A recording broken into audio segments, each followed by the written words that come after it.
상처를 이겨내야 한다는 제목으로 말씀을 전가하겠습니다. 인간의 마음은 넓고 큽니다. 인간의 마음은 우주를 품을 정도로 넓습니다. 인간의 마음은 따뜻합니다. 인간의 마음처럼 따뜻한 것이 없습니다. 인간의 마음은 원수도 녹이고 무쇠도 녹일 수가 있습니다. 모든 행복과 기쁨의 셈이 인간의 마음 속에 있습니다. 그러나 그 마음이 상처로 얼룩지면 인간의 마음처럼 또 속 좁은 것이 없습니다. 바늘 구멍도 들어갈 틈이 없습니다. 인간의 마음처럼 추운 것이 없습니다. 상처받은 인간의 마음은 하루아침에 북극이 되어버립니다. 상처받은 인간의 마음이 치유되지 않으면 좋은 직장, 넉넉한 월급, 그리고 고급 주택도 그를 행복하게 할 수가 없습니다. 상처가 갖는 몇 가지 특성이 있습니다. 첫째는 단순한 사건이 큰 상처를 가져옵니다. 상처는 지극히 사소한 말 한마디, 사사로운 행동에서 시작이 되어집니다. 그렇기 때문에 우리는 작은 말 한마디도 우리는 조심해야 되는 겁니다. 그런데 이 작은 행동과 말이 눈덩이처럼 불어나서 큰 상처가 되어지는 겁니다. 부부싸움을 예로 들겠습니다. 부부싸움이란 칼로 물베기라는 말처럼 심각해도 안 되고 오래 가도 안 됩니다.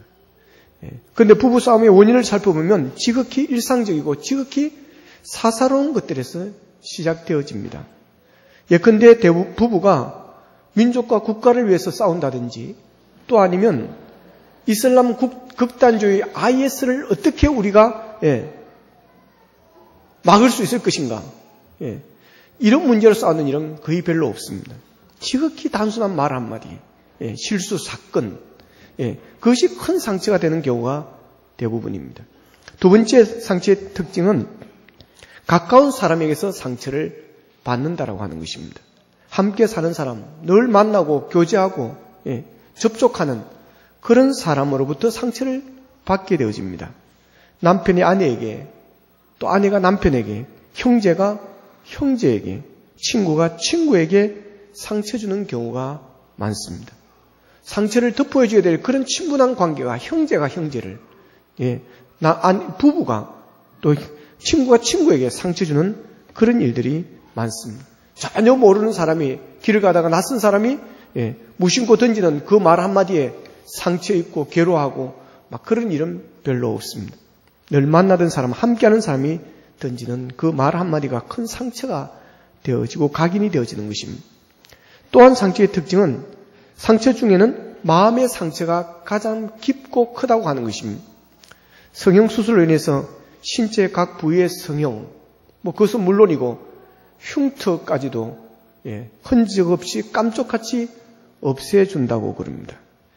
이발소에 갔더니 이발소 아저씨가 저 이마에 면도를 하더니 상처 자국이 있네요. 없애버리지요. 막 그러더라고요. 어떻게 없애는데 그러니까 피부과 성형외과 가면 깨끗하게 없애준다고. 그래서 저는 이것이 제 별입니다. 그런. 여러분 그래서 이렇게 모든 흔적을 다 없애버립니다. 그래서 그 정도로 의술이 각광을 받았습니다. 그러나 드러나지 않는 마음의 상처는 성형도 수술도 할 수가 없습니다. 그 이유는 마음은 드러나거나 눈으로 볼 수 없는 것이고 또한 너무 깊고 깊어서 청량할 수가 없기 때문에 그렇습니다. 칼에 긁히고 찔린 상처는 없앨 수가 있지만 마음의 상처는 지워지지 않은 채 오래오래 남게 되어집니다. 그리고 또 하나의 특징은 누구에게나 상처가 있다고 하는 것입니다. 어떤 목사님이 30년을 하루도 편할 날이 없이 상처만 받았다고 하는 한 사람과 상담을 했습니다. 그가 묻습니다. 목사님도 상처를 받으십니까? 그래서 되물었습니다. 어떻게 보이십니까? 그러니까 목사님이야 무슨 상처가 있겠습니까? 그 목사님이 그럽니다. 제가 일생 동안 목회하면서 겪고받았던 상처들을 이야기해 볼까요? 그걸 책으로 읽는다면 삼국지 분량보다 많을 것입니다. 다만 저는 그 상처들을 그때그때 치유하고 떨쳐버리고 지우려고 노력하며 살아왔을 뿐입니다. 어떤 상처를 받느냐보다 중요한 것은 어떻게 치유하느냐입니다. 그랬다는 겁니다. 여러분, 유혹이 어디에나 누구에게나 언제나 있는 것처럼 상처도 누구에게나 언제나 어디에서든지 다 있게 되어진다는 겁니다. 정체봉에 상처 없는 새가 어디 있으라고 하는 그런 글이 있습니다. 상처를 입은 젊은 독수리들이 벼랑으로 모여들기 시작했다. 날기 시험에서 낙방한 독수리, 짝으로부터 따돌림을 받은 독수리, 윗 독수리로부터 할킴당한 독수리. 그들은 이 세상에서 자기들만큼 상처를 받은 독수리는 없을 것이라고 생각했다. 사는 것이 죽는 이만 못하다는데 금방 의견이 서로 일치했다. 이때 파수를 보고 있던 독수리 중에 영웅이 쏜살같이 날아와서 이들 앞에 섰다. 왜 자살하려고 하느냐? 괴로웠어요. 영웅 독수리가 그럽니다. 그러냐? 그렇게 상처가 많으냐? 나는 어떨 것 같으냐? 나는 상처가 하나도 없을 것 같지? 내 몸을 봐라. 영웅 독수리가 날개를 펴자 여기저기 상처의 흔적들이 나타났습니다. 이 상처는 날기 시험할 때 솔가지에 찢겨 생긴 것이고, 이건 윗 독수리에게 핥힌 자국이다. 그러나 이것은 그때 드러난 상처에 불과하다. 마음의 빗금 자국은 헤아릴 수가 없다. 영웅 독수리가 조용히 말합니다. 일어나 날자구나. 상처 없는 새들이란 이 세상에 나자마자 죽은 새들이야. 살아가는 우리 가운데 상처 없는 새가 어디 있으랴. 그렇게 정리가 됩니다. 그렇습니다, 여러분. 나만 상처 있는 게 아닙니다. 영웅 독수리의 말처럼 살아있는 모든 것들은 다 상처가 있습니다. 만일 상처가 없다면 나자마자 죽은 존재일 것입니다. 그런데 상처받은 사람의 행동은 정반대로 두 갈래로 나누어지게 되어집니다. 이것이 인격입니다. 이것이 그 사람의 믿음입니다. 상처받은 사람이 상처를 알기에 동일한 상처를 주는 사람이 있고, 상처를 받아받기에 남의 상처를 이해하고 싸매어주는 사람이 있습니다. 정반대 행동으로 나옵니다. 부정적인 분출과 긍정적인 분출로 나누어지게 되어집니다. 술이 없으면 단 한 시간도 견딜 수 없었던, 단 한 시간도 살 수 없는 알코올 중독자 아버지에게 두 아들이 있었습니다. 결국 아버지는 모든 재산을 다 팔아서 술을 마시고 결국 망하게 되어집니다. 자, 후에 큰아들은 입에 술을 한 잔도 대지를 않았습니다. 그런데 둘째 아들은 아버지와 같이 술고래가 되었습니다. 신문기자가 큰아들에게 물었습니다. 왜 술을 마시지 않습니까? 아버지가 술 때문에 폐가 망신하는 것을 보았는데 내가 어떻게 술을 마시겠습니까? 둘째 아들에게 묻습니다. 왜 술을 그렇게 마시는 것입니까? 아버지가 그렇게 술 많은 신문만 보고 내가 자랐는데 내가 어떻게 술을 마시지 않겠습니까? 아버지의 술 때문에 큰아들은 술을 안 마시게 되었고 둘째 아들은 술꾼이 되었다라고 하는 것입니다. 상처가 증가되는 사람이 있고 증가되지 않는 사람이 있습니다. 회사에 다닐 때 상관에게 괴로움을 당한 사람이 꼭 부하를 괴롭힙니다. 시어머니에게 구박받은 아내는 시어머니가 되면 똑같이 며느리를 괴롭힌다고 그럽니다. 상처는 마치 독화살과 같습니다. 그래서 내가 다른 사람부터 상처를 받으면 그 화살을 빼서 남에게 쏘아대게 되어진다는 것입니다. 상처를 받은 사람이 상처를 주게 된다는 것입니다. 대부분의 문제가 있는 사람들, 여러분 대부분 상처가 많은 사람이 틀림이 없습니다. 그러나 상처를 받은 어떤 사람은 상처를 알기에 남의 상처를 싸매어주는 그런 사람이 됩니다. 하나님은 이런 사람을 원하고 계십니다. 자, 오늘 본문에 나오는 요셉이 바로 그런 사람입니다. 요셉은 상처가 많은 사람입니다. 요셉은 상처를 입어도 너무 큰 상처를 입었습니다. 이 세상에서 가장 억울하고 비인간적인 일이 있다면 그것은 배신의 상처인 것입니다. 클레오파트라와 사랑에 빠졌던 로마의 시저가 가장 실망하고 믿었던 브루투스의 칼에 맞아 쓰러지면서 외마디 외칩니다. 브루투스, 너 맞아. 정적으로 변한 친구의 칼에 쓰러지며 시저가 느낀 감정은 배신의 아픔이었을 것입니다. 이런 배신의 상처가 오늘 본문에 요셉에게 있었습니다. 요셉은 형들에게 배신을 당한 것입니다. 요셉이 형들보다 아버지의 사랑을 더 많이 받은 것은 사실이지만 그래도 한 집에 사는 형들이 여러분 그를 죽이려고 웅덩이에 빠뜨렸다가 다시 끄집어내어 아라비아 장사꾼에게 팔아버린 것은 용서하기 힘든 배신인 것입니다. 억울한 일입니다. 또한 보디발 아내로 인해서 억울하게 감옥살이한 그 억울함은 거기에 따라했을 것입니다. 아마 요셉은 그 형들을 만나면 절대로 용서할 수 없다고 생각했을지 모릅니다. 그리고 보디발의 아내를 생각하면 치를 떨었을 것입니다. 배신은 나쁜 것입니다. 부부의 배신, 친구 간의 배신, 국가에 대한 배신, 신앙적 배신, 이 모든 일들은 나쁜 일입니다. 비신앙적인 일들입니다. 우리 예수님은 가룟 유다에게 배신을 당했고 빌라도에게 억울한 재판을 당했습니다. 이런 배신들은 우리의 삶에 없어야 할 것입니다. 요셉은 그렇게 큰 상처를 입었지만 그 상처로 남에게 상처 주는 사람이 되지를 않았습니다. 오히려 형들을 위로하고 격려하고 치유해 주는 사람이 되었습니다. 이런 사람을 헨리 나우에는 The Wounded Healer, 상처 입은 치유자라고 그렇게 표현을 합니다. 헨리 나우에는 하나님의 사역자, 진정한 크리스찬이 된다는 것은 상처 입은 치유자가 되어진다라고 하는 것입니다. 자신의 경험한 상처를 건강한 태도로 받아들이면 다른 사람들을 돕고 치유하는 자산, 원천으로 삼을 수가 있습니다. 상처 때문에 인생이 곪고 마냥 아파하는 사람이 있는가 하면 그 상처의 경험으로 이웃에게 생명을 주는 사람들이 있습니다. 상처가 사명으로 바뀌어지는 것입니다. 굶주린 사람은 굶주린 사람을 고통을 이해할 수가 있습니다. 애통해본 사람은 애통하는 사람을 달래줄 수 있습니다. 그렇지 않은 이들은 자신의 상처를 숨기는 사람이 아니라 자신의 연약함을 인정합니다. 그리고 다른 사람의 상처와 약점을 품어주는 것입니다. 요셉을 보십시오. 자신을 팔았던 형들이 드디어 요셉 앞에 서게 되어집니다. 형들은 먹을 것이 없어 굶어 죽게 되었을 때 곡식을 사려고 애굽을 찾아왔습니다.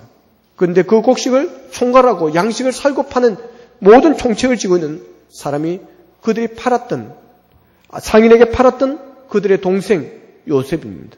그 요셉이 총리가 되어서 곳간에 열쇠를 쥐고 있습니다. 상상할 수 없는 일이 벌어진 것입니다. 그들 앞에 선 사람들이 자신들이 팔아넘겼던 요셉이라는 사실을 알았을 때 그들의 마음이 어땠겠습니까? 하늘이 노랬을 정도가 아닐 것입니다.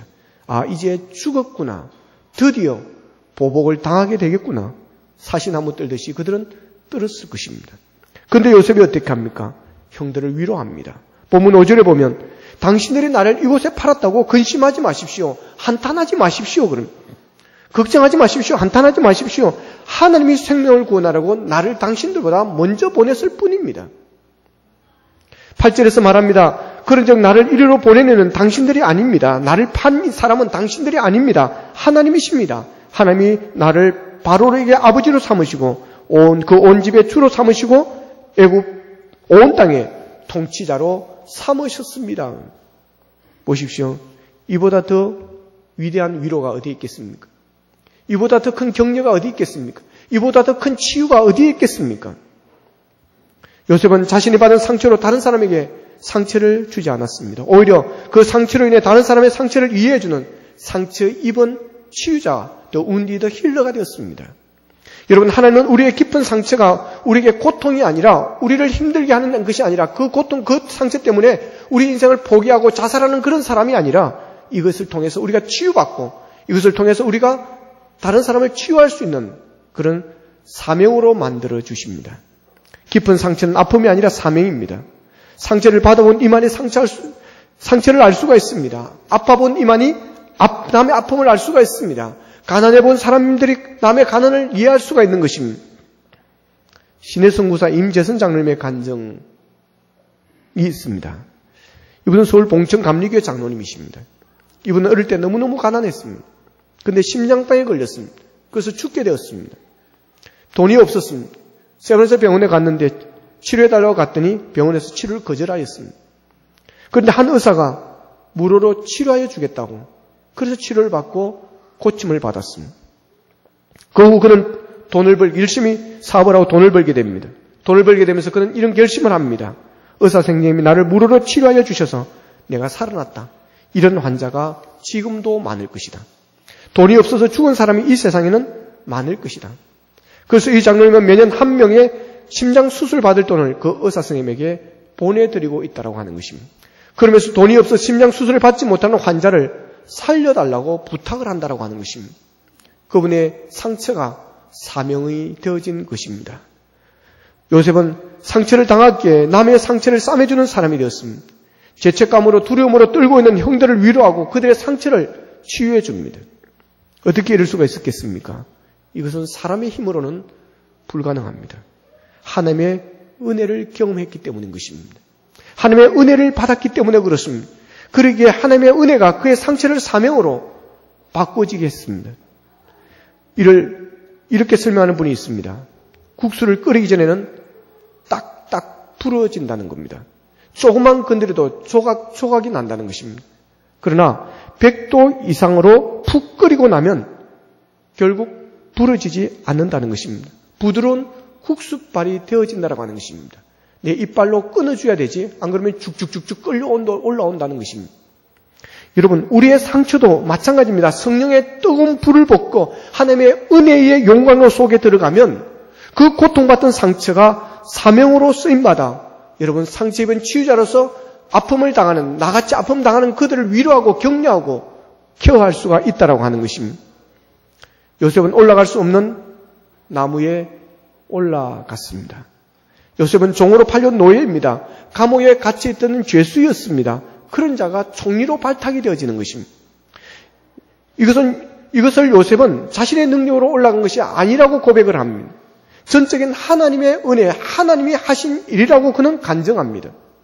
본문 8절에서 하나님이 나를 바로의 아버지로 삼으시고 그 온 집의 주로 삼으심이 온 땅의 통치자로 삼으셨다 그랬습니다. 하나님이 하셨다는 것입니다. 하나님께서 요셉을 애굽 온 땅의 통치자로 총리로 세워주셨다는 것입니다. 요셉은 하나님의 은혜를 받았다는 것입니다. 하나님의 은혜를 입었다는 것입니다. 은혜가 무엇입니까? 값없이 주는 것입니다. 나의 공로 아무것도 없습니다. 값없이 주는 것입니다. 값없이 받는 것입니다. 이것이 은혜입니다.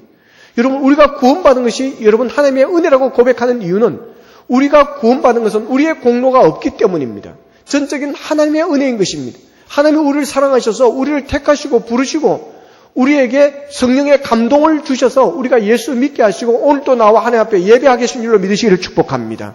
그래서 구원은 하나님의 선물이라고 하는 것입니다. 요셉은 자신이 총리가 된 것은 전적인 하나님의 선물이라는 것입니다. 은혜는 거저받은 축복이라고 하는 것입니다. 하나님의 그 은혜를 입었기에, 그 하나님의 은혜를 알기에 그런 형들을 용서할 수가 있었던 것입니다. 하나님의 은혜를 입은 자는 원수까지도 사랑할 수 있습니다. 요셉은 형들을 만나서 용서한 것이 아니라 이미 오래전부터 형들을 용서했던 것입니다. 그렇게 요셉에게는 애초부터 불평이나 원망이나 자신의 신세를 한탄하는 신세 타령의 그런 부분이 나오지를 않습니다. 억울하게 감옥에 갔어도 그는 불평하지 않았습니다. 자신을 상인에게 팔았던 그 형들을 용서했고 자신에게 누명을 짚으시어 감옥에 보냈던 그 주인의 부인을 그는 용서했기 때문에 가능한 일입니다. 여러분, 여러분에게 상처를 준 사람을 용서할 수 있기를 바랍니다. 그래야 상처가 치유됩니다. 그 상처가 사명으로 바뀌어지고 그 상처 때문에 귀하게 쓰임받을 수가 있습니다. 그래야 내가 행복해질 수가 있습니다. 마음속에 복수심을 가지고 있으면 자기 자신이 더 깊은 상처를 입게 되고 치유를 받지 못합니다. 용서하는 것이 상대방을 위해서가 아니라 자기 자신을 위한 것입니다. 용서해야 자기 마음에 평안이 옵니다. 진정한 용서는 조건이 없어야 됩니다. 이러니까 앞으로 이러면 용서할 거다. 그렇게 용서한다가 되면 안 됩니다. 진정한 용서는 조건이 없습니다. 그리고 용서에는 제한이 없어야 됩니다. 용서는 무엇을 용서하고 무엇을 용서할 수 없다고 말하는 게 아니라고 하는 것입니다. 그것도 용서하자가 되어야 됩니다. 여자들이 용서할 수 없는 남자가 있다라는 그런 글을 읽은 적이 있습니다.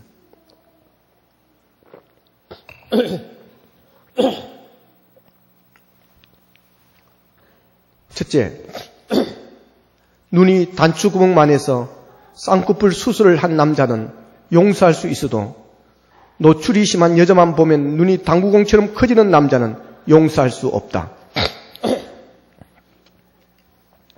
과거가 있는 남자는 용서할 수 있어도 미래가 없는 남자는 용서할 수 없다. 기 뚫린 남자는 용서할 수 있어도 기가 막힌 남자는 용서할 수 없다. 머리카락 없는 남자는 용서할 수 있어도 머리가 빈 남자는 용서할 수 없다. 여러분, 우리는 그런 사람까지도 용서할 수 있기를 바랍니다. 우리는 어떤 사람도 어떤 잘못도 용서할 수 있어야 됩니다. 그래야 마음의 상처를 치유받을 수 있습니다. 하나님의 은혜를 입은 자는 용서합니다. 용서가 치유입니다. 그리고 상처가 고통이 아니라 사명이 되기 위해서는 과거에 매이지 말아야 됩니다. 과거의 상처는 빨리 잊어버려야 됩니다. 과거에 매여 있으면 치유가 되지 않습니다. 앞으로 나아가지를 못합니다. 더 큰 일을 감당하지 못합니다. 바울사는 빌립보서 3장 13, 14절에서 이렇게 말씀합니다. 형제들아, 나는 아직 내가 잡은 줄로 여기지 아니하고 오직 한 일, 즉 뒤에 있는 것은 잊어버리고 앞에 있는 것을 잡으려고 표대를 향하여 그리스도 예수 안에서 하나님이 위에서 부르신 부름의 상을 위하여 달려가노라 그랬습니다. 사도 바울은 뒤에 있는 것은 잊어버리라는 것입니다. 앞에 있는 부르시는 부름의 상을 향해서 주님을 바라보고 따라가라는 것입니다. 앞으로 달려가기 위해서는 뒤의 것을 빨리 잊어야 됩니다. 매여 있는 고리를 꺼내야 앞으로 달려갈 수 있습니다. 앞으로 나갈 수 있습니다. 이 고리에 매여 있는 한 앞으로 나가지를 못합니다. 많은 사람들이 과거에 매여서 과거에 갇혀서 앞으로 나가지 못하는 그런 사람들이 너무 많습니다. 요셉은 과거에 매이지 않았습니다. 과거를 잊어버렸습니다. 과거의 고리를 끊었습니다. 그래서 요셉은 과거를 잊어버리고 앞을 향해서 달렸습니다. 꿈만 바라보고 꿈을 향해서 그는 달려갔습니다. 여러 대째 서커스를 하고 있는 유명한 줄타기꾼에게 그 비결을 물었습니다. 당신은 줄을 타면 왜 그렇게 쉬워 보여요? 그랬습니다. 그러니까 줄타기꾼이 그럽니다. 비결은 간단해요. 우리는 목적지에만 시선을 고정하고 갑니다. 밑을 보면 절대 안 됩니다. 머리가 가면 몸도 따라가거든요. 아래로 보면 떨어지기 딱 좋아요. 그래서 항상 가르는 곳만 봐야 해요. 그랬습니다. 여러분, 우리의 인생의 비밀도 그렇습니다. 뒤를 보면서 과거의 잘못, 죄와 죄를 떠올리는 사람, 아래를 보면서 조상의 뿌리를 탓하고 절망하는 사람, 옆을 보면서 다른 사람들에게 받은 상처와 비난과 저주를 의식하면서 사는 그런 사람들은 높이 비상할 수가 없습니다. 높이 비상하려면 목적지만 바라봐야 됩니다. 목적지에만 시선을 고정시키는 사람은 높이 비상할 수 있습니다. 그러나 거기에 고정시키지 않으면 여러분 저주와 고통과 한의 인생을 살 수밖에 없습니다. 여러분 과거를 바라보지 마십시오. 과거를 잊어버리십시오. 과거를 뛰어넘으시기를 바랍니다. 목적지를 바라보십시오. 위에 계시는 주님만 바라보십시오. 주님은 우리의 상처를 치유하십니다. 요한복음 4장에 보면 예수님께서 사마리아 수가성 우물가에 물길로 한 여인을 만나게 되어집니다. 이 여인은 과거의 발목이 잡혀서 저주의 인생을 삶을 살고 있는 그런 불행한 여인이었습니다. 예수님은 그 여인에게 네 남편을 데려오라 그럽니다. 그러니까 이 여자가 내 남편이 없습니다. 그러니까 예수님께서 내 남편이 없다는 말이 옳도다. 네가 남편이 5이 있었고 지금 있는 자도 내 남편이 아니니 네 말이 옳도다 그럽니다. 자, 이 여자는 남편이 없습니다. 그러나 과거에 남편이 5이 있었습니다. 예수님은 그것을 알고 있습니다. 예수님께서 그 남편을 데려오라고 말씀하시는 것은 현재 살고 있는 남자를 데려오라고 하는 말이 아닙니다. 이 여자 마음속에 갇혀있는 과거의 남자들, 그것을 데려오라고 하는 것입니다. 그 뜻이 무엇입니까? 이 여자가 마음에 담고 있는 과거들을 다 버리라고 하는 것입니다. 그 과거들을 다 가져온, 그를 붙잡고 있는, 그를 앞으로 전진하게 못하게 하고 있는 그 과거들을 다 가지고 오라는 것입니다. 과거에 입은 상처, 한과 저주와 고통, 문제들을 다 가지고 오라고 하는 것입니다. 그래서 과거를 치유받으라는 것입니다. 과거의 고리를 단절하라고 하는 것입니다. 가슴에 저주를 만들고 발목을 잡아 하나님이 약속하신 놀라운 복을 누리지 못하게 하는 과거의 상처의 고리를 끊으라고 하는 것입니다. 예수님께서 과거의 상처를 해결해 주시겠다고 하는 것입니다. 수가성 여인은 과거의 상처에 매여서 나날을 불행하게 살았습니다. 과거의 상처에서 흘러나오는 저주의 독수를 마시면서 살았습니다. 그래서 예수님은 사마리아 여인에게 내 남편을 데려오라. 내 과거를 가져오라. 내 모든 아픔과 상처, 모든 한과 저주를 다 가져오라고 하십니다. 여러분, 예수님께서 우리에게 말씀하십니다. 과거의 죄들, 남에게 상처 입힌 것들, 남을 괴롭힌 것들, 남에게 해를 끼친 것들을 다 가지고 나오라고 말씀하십니다. 다른 사람에게 입은 상처들, 괴롭히고 아프게 한 그런 사람들을 다 데리고 나오라는 것입니다. 여러분, 여러분의 발목을 잡는 죄들의 허물은, 죄들과 혐오들은 무엇입니까? 여러분들에게 하늘 축복의 문을 열리지 않게 방해하는 것이 무엇입니까? 상처들, 죄책감들, 문제들을 가지고 나오라고 하십니다. 그래야 과거의 상처와 죄책감으로부터 자유하라고 하십니다. 치유받으라고 하시는 것입니다. 고리를 끊고 미래를 향해서 달려가는 인생이 되라고 하는 것입니다. 예수님은 우리의 치유자이십니다. 예수님은 우리의 과거의 모든 것을 다 해결해 주시고 상처를 싸매어 주시고 치유하여 주시고 모든 고리를 끊어주시고 저주의 고리를 끊어주시고 우리를 미래를 향해서 앞을 향해서 위를 향해서 날아가게 만들으심. 우리에게 자유함을 주시는 분이심. 전에 텔레비전 프로그램에서 한 부인이 자기 어머니를 찾는 장면이 방영되었습니다. 그 부인은 어릴 때 어머니가 자신을 버렸습니다. 그래서 고아원에서 지내게 되어집니다. 그리고 고아원에 있다가 어느 가정 입양이 되어집니다. 근데 새 어머니와 불화로 20살이 되기 전에 집을 나오게 되어집니다. 가출하게 되어집니다. 그녀는 자신을 낳아주고 길러준 두 어머니에게 버림을 받았던 이 거절감의 상처를 안고 세상의 온갖 고생을 겪으면서 그는 살아갔습니다. 그녀는 마음속으로 두 어머니 중에서도 특히 자기를 낳아준 그 어머니를 정오했습니다. 절대로 용서할 수 없다고 생각하며 눈물과 회환의 삶을 살았습니다. 그러던 지금의 남편을 만났습니다. 그런데 그 남편이 저처럼 너무 착하고 부지런했습니다. 그녀를 마음으로 사랑해주고 따뜻하게 대해주었습니다. 그는 이 세상에 아름다운 사람들도 있다는 사실을 그가 알게 되어집니다. 그리고 남편을 따라서 교회에 나가게 됩니다. 그는 예수님을 영접합니다. 예수님께서 자신의 과거의 그 모든 죄들, 상처들을 다 씻어주시고 치유해 주시는 것을 경험했습니다. 그렇게 평안할 수가 없었습니다. 예수님의 사랑을 경험했습니다. 하나님께서 나를 이처럼 사랑하사 독생자를 주셔서 자기 자신의 죄를 구해주시고 구원받았다는 이 사실이 너무나도 감사하고 그 사실에 감격하며 살았습니다. 예수님께서 그를 만져주었습니다. 예수님은 차츰차츰 그의 가슴에 어려졌던 미움의 감정들을 녹여주었습니다. 그의 마음에 사랑의 싹이 텄습니다. 주의 사랑이 그 안에서 역사하기 시작했습니다. 미운 사람이 없어지기 시작했습니다. 그러면서 미워하는 사람이 없어지고 사랑할 수 없는 자가 없어졌습니다. 그리고 자기를 길러준 어머니를 찾아가서 용서를 청하고 화해했습니다. 그리고 나서 방송에 나가서 자신을 낳아주신 어머니를 찾게 되었습니다. 드디어 방송국의 도움으로 자신을 낳아준 어머니와 극적인 상봉을 이루게 됩니다. 이 여인은 오해라는 모습이 보는 이의 눈시울을 적시게 했습니다. 엄마, 난 엄마를 다 용서했어. 옛날에는 엄마가 무척 미웠어. 그런데 나도 아이를 낳아 기르면서 엄마의 마음을 알게 되었어.